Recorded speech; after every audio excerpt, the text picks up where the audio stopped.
Kingdom of Shadows. Chapter 1. The Woman in the Fog. The first thing I remember was the sound of the river, black water dragging through darkness somewhere beyond the trees. Rain tapped softly against my coat, while cold wind moved through the forest in long, whispering breaths. My horse had grown nervous nearly an hour earlier. "Easy," I whispered. The road ahead disappeared beneath silver fog. Tall pines surrounded me like cathedral pillars, swallowing the moonlight overhead. Then I heard breathing behind me. Female, slow, close enough to touch my neck. I turned sharply. Nothing, only fog drifting between the trees. Then a woman's voice whispered, "You should not have taken this road, Bennett Carter." Every muscle in my body locked cold.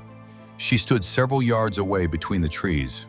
Long, dark hair drifted around her pale face, while river water soaked her white dress. She looked beautiful in the worst possible way.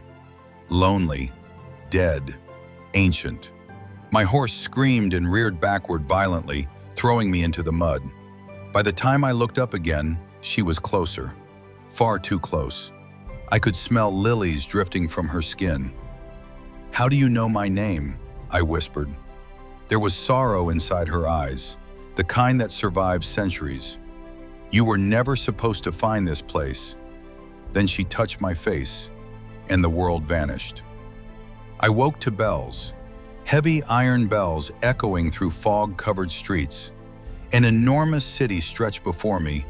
Black towers rose into the night, while lanterns glowed behind rain-covered windows. People passed beside me through narrow, wet streets, carrying cages of crows and sacks of bread. No one looked surprised to see me. That terrified me most.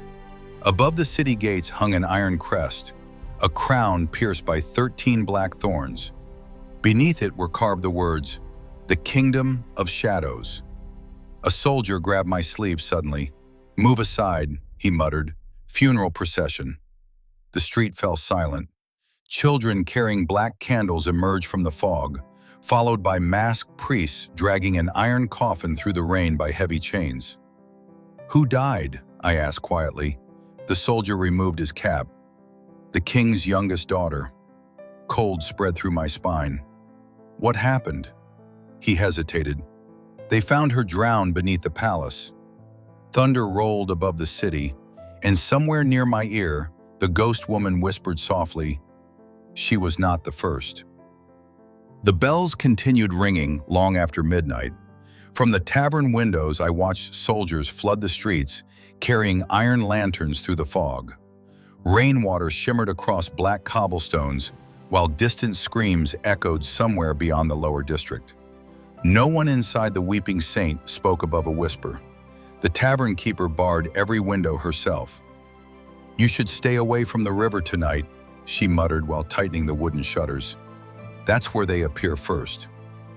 "Who appears first?" I asked. She looked toward me carefully. "The drowned." The fire cracked softly behind us. Several men near the corner table crossed themselves. An older woman whispered a prayer beneath trembling breath while clutching a necklace of black iron beads. Outside, thunder rolled over the city again. Then came another sound, dragging chains, slow, heavy, moving through the street beyond the tavern walls. Everyone froze instantly. The tavern keeper extinguished 2 nearby candles. "No one speaks," she whispered sharply. The chains scraped closer. My pulse hammered painfully inside my chest. Then, a woman began singing somewhere outside. Soft, broken, beautiful. The language was unfamiliar, yet the sadness inside it felt ancient enough to understand without words. One of the men near me looked suddenly terrified. "The river bride." The singing drifted slowly past the tavern. Then silence returned. No one moved for several seconds afterward. Finally, the tavern keeper exhaled shakily. "She's searching for someone." Her eyes settled on me, and for the first time since arriving in the kingdom, I realized something terrible.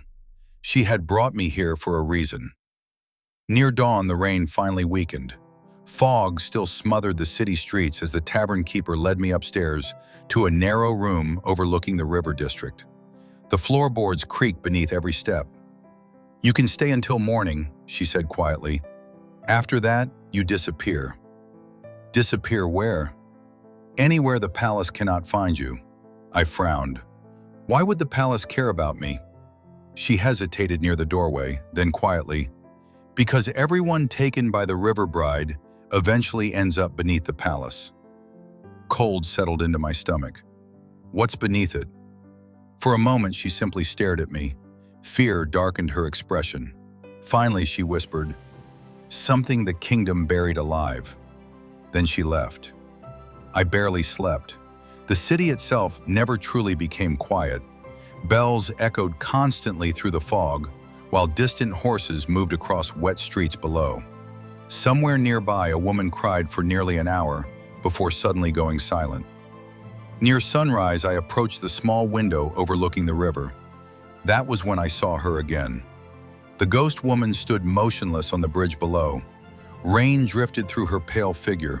Her silver eyes stared directly upward toward my window, toward me. And slowly, she lifted one trembling hand toward the palace towering above the city cliffs, as if warning me or begging me to follow. Morning never truly arrived in the kingdom of shadows. The sky remained gray beyond the tavern windows, while fog swallowed the rooftops and church spires above the city. Bells echoed constantly through the streets below, slow and mournful, like the kingdom itself was grieving something ancient. I left the Weeping Saint shortly after dawn. The tavern keeper stopped me near the door. "If the palace guards question you," she whispered, "never speak the river bride's name aloud." "Why?" Her expression darkened. "Because she listens." Outside, the streets glistened with rainwater. Merchants slowly reopened their stalls beneath dripping awnings, while exhausted laborers pushed carts through the mud. Somewhere nearby, a butcher hacked violently through bone, while crows gathered along the rooftops overhead.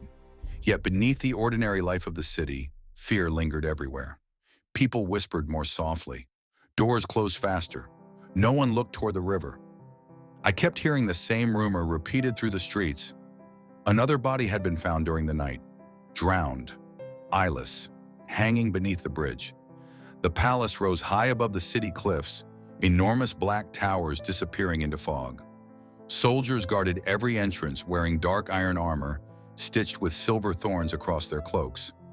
As I crossed the lower bridge, cold wind drifted from the river below. Then I saw her reflection in the water. The ghost woman standing behind me. I turned instantly. Nothing. But her voice reached me softly through the fog. "Bennett." My chest tightened. The river beneath the bridge suddenly rippled violently. Then a pale hand emerged from the black water. Human, thin, trembling. A young girl surfaced slowly beside the bridge supports, her soaked hair covering most of her face. She looked no older than 16, and she was staring directly at me. "Help me," she whispered weakly. I rushed toward the edge. "Wait!" The girl lifted one shaking finger toward the palace above us. "They keep them alive down there." Before I could answer, rough hands suddenly grabbed my coat from behind. Two palace guards dragged me backward violently. "What did she say to you?" one demanded. I struggled hard against them. "I don't know what you're talking about." The younger guard looked over the bridge edge. The river below was empty again. No girl, no movement. Only black water. The older guard's face tightened. "You're coming with us." Cold spread through my stomach. Above the city, thunder rolled once more. And somewhere deep beneath the palace, something screamed. Chapter 2. The Prison Below. The palace guards dragged me through iron gates beneath the cliffs while cold rain hammered the stone courtyards around us. Towering walls rose into the fog overhead, black as burnt bone. Servants moved quickly through the corridors with lowered heads, refusing to look directly at the soldiers escorting me. No one smiled inside the palace. No one spoke unless spoken to. The deeper they took me, the colder the air became. Torchlight flickered against damp stone walls while distant water dripped endlessly somewhere below. I began hearing strange sounds beneath the corridors. Crying, soft at first, then louder. Human voices, dozens of them. The younger guard noticed my expression. "Don't ask questions," he muttered nervously. We descended a narrow spiral staircase beneath the palace itself. The smell changed immediately. Wet stone, mold, blood, and something rotting beneath it all. At the bottom waited an enormous iron door guarded by priests wearing silver masks over their faces. Chains hung from their black robes, rattling softly whenever they moved. One priest stepped forward. "This is the foreigner?" The older guard nodded. "He spoke with the river girl." Silence followed. Even the guards looked uncomfortable now. The priest turned slowly toward me. Behind the silver mask, his breathing sounded shallow and uneven. "What did she tell you?" "Nothing," I answered carefully. The priest stared at me for several long seconds. Then quietly, "She always tells them something." A terrible scream suddenly echoed through the corridors below us. Not rage, agony, raw human agony. The younger guard flinched visibly. I looked toward the darkness beneath the staircase. "What's down there?" Nobody answered immediately. Then another scream rose upward through the palace foundations. This one weaker, barely human anymore. The priest finally spoke. "The kingdom's sins." Cold spread through my chest. The iron door groaned open slowly. Inside waited a prison unlike anything I had ever imagined. Cells lined both sides of a flooded corridor, while black river water moved ankle-deep across the floor stones. Thin figures huddled behind rusted bars, their pale faces barely visible in the darkness. Some whispered prayers, others laughed quietly to themselves. One woman repeatedly slammed her forehead against the wall in slow, rhythmic impacts. Blood covered her face. At the far end of the corridor stood a massive iron cage suspended above the water, and inside it sat the ghost woman. Her pale dress hung soaked around her body, while chains wrapped tightly around her wrists. Wet, dark hair covered part of her face. Yet the moment she saw me, her expression changed. Not fear, relief. The guards immediately stepped backward. Even the masked priest looked disturbed. "She chose him," the younger guard whispered. The ghost woman rose slowly inside the cage. Water dripped from her fingertips. Her silver eyes locked onto mine with unbearable sadness. Then softly, almost lovingly, she spoke my name. "Bennett." And somewhere deep below the prison floor, something enormous moved beneath the water. The entire prison trembled. Water surged violently through the flooded corridors, while distant screams echoed somewhere beneath the palace foundations. The prisoners backed against their cell walls in terror, whispering frantic prayers beneath shaking breaths. Something enormous moved below us. I could hear it dragging itself through the darkness beneath the water. Slow, heavy, ancient. The guards stepped backward immediately. One dropped his lantern into the floodwater with a splash. "Seal the lower gates," the older guard whispered desperately. The masked priest grabbed my arm violently. "You should never have come here." Before I could answer, the ghost woman suddenly reached through the iron bars of her cage and seized my wrist. Her skin felt freezing cold, yet strangely human. Up close, I could see tears running silently down her pale face. "They lied to you," she whispered. The water below us shook again. A deafening impact slammed somewhere beneath the prison floor. Several prisoners began screaming. "What are they hiding?" I asked. Her silver eyes trembled with grief. "My father tried to bury death itself." Thunder exploded above the palace. Then the floor beneath us cracked. Black water burst upward through the stones while the entire prison lurched violently sideways. Guards lost their footing and crashed into the flooded corridor. From the darkness below came a sound I will never forget. Breathing. Not human breathing. Something deeper. Vast lungs pulling air after centuries beneath the earth. The prisoners began crying openly now. One whispered repeatedly, "The Hollow King." The ghost woman tightened her grip on my hand. "They murdered me to keep it asleep," she whispered shakily. "Every daughter after me was drowned beneath the palace." Cold horror spread through my chest. The dead princess, the drowned girls, the river. It suddenly made terrible sense. Another explosion shook the prison. Then a massive claw burst upward through the flooded floor stones. Black skeletal fingers scraped across the corridor while soldiers screamed in panic. The creature beneath the palace began forcing itself upward from the darkness below. The guards fled instantly. Even the priests ran. Only the ghost woman remained beside me.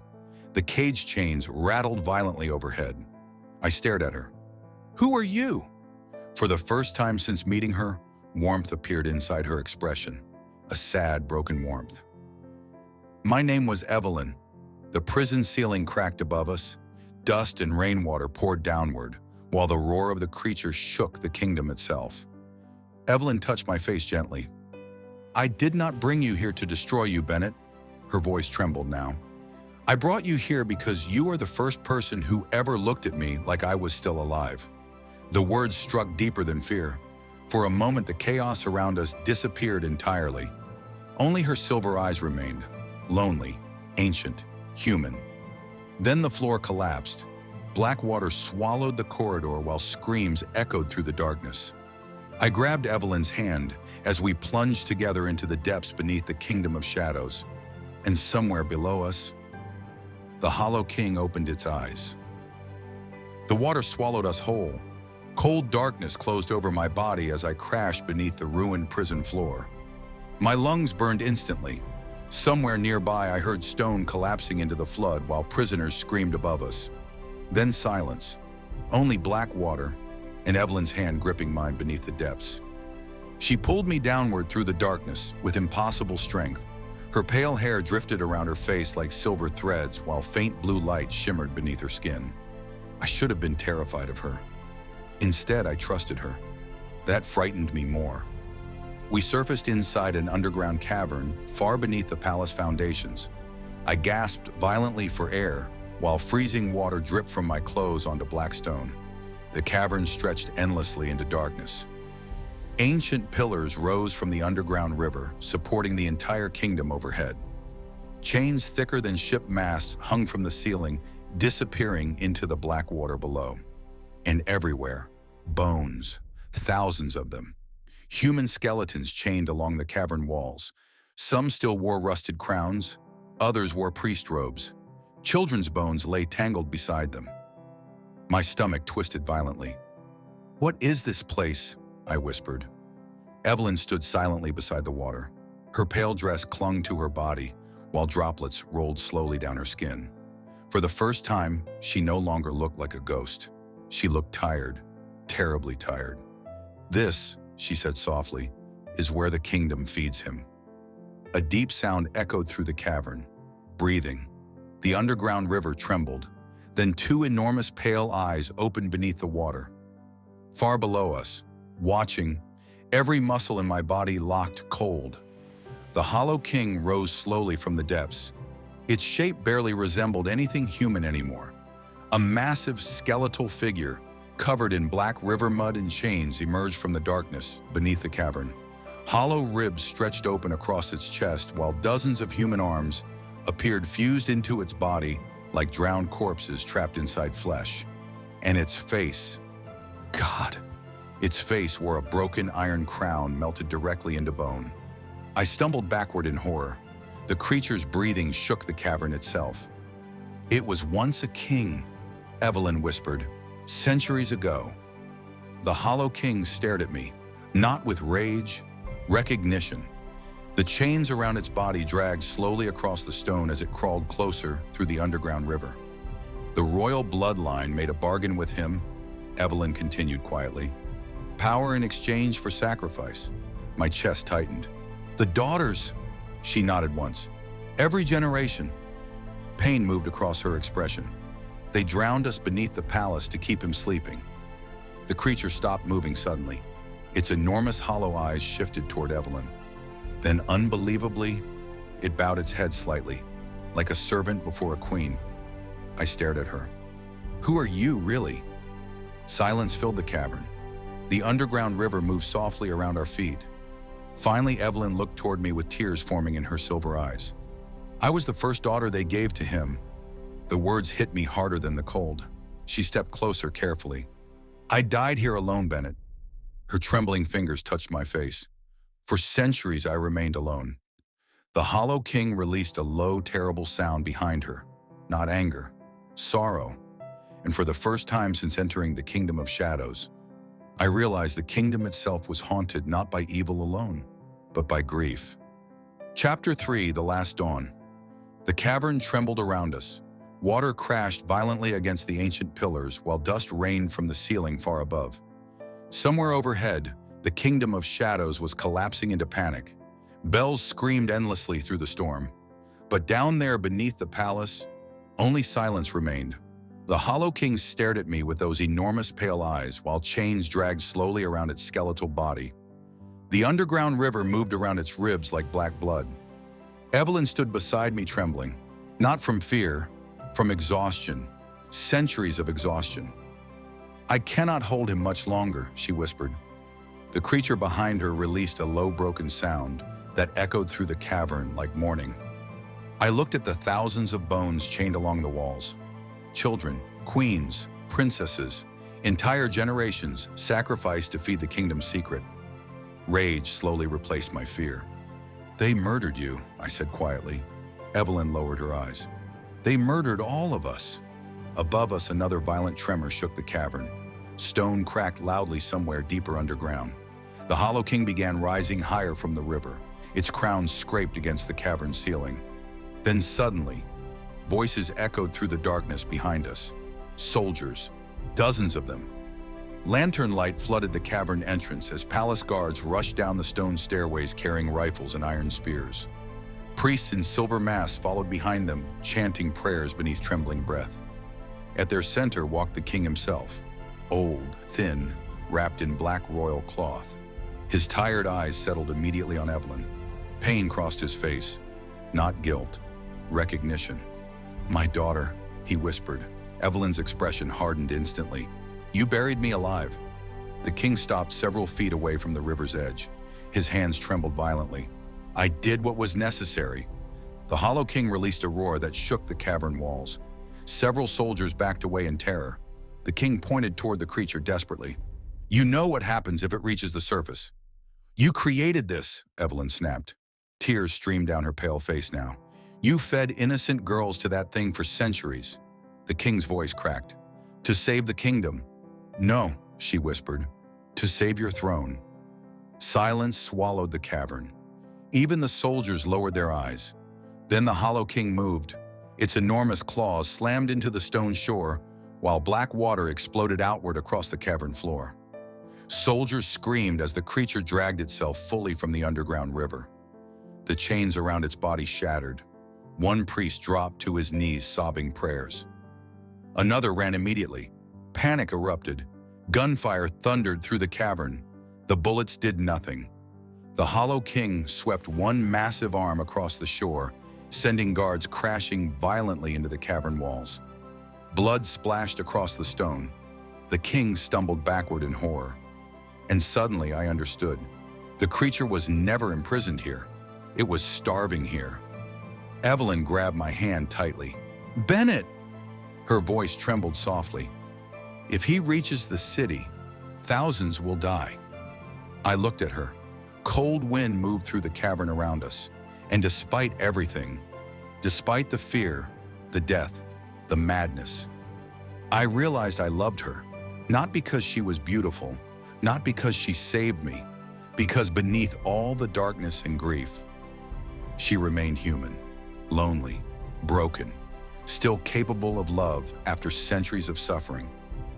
I pulled her closer carefully. "There has to be another way." Her silver eyes filled with tears. "There isn't." Behind us, the Hollow King roared again, while the cavern collapsed piece by piece around its massive body. Evelyn touched my face gently. "The kingdom must end with me."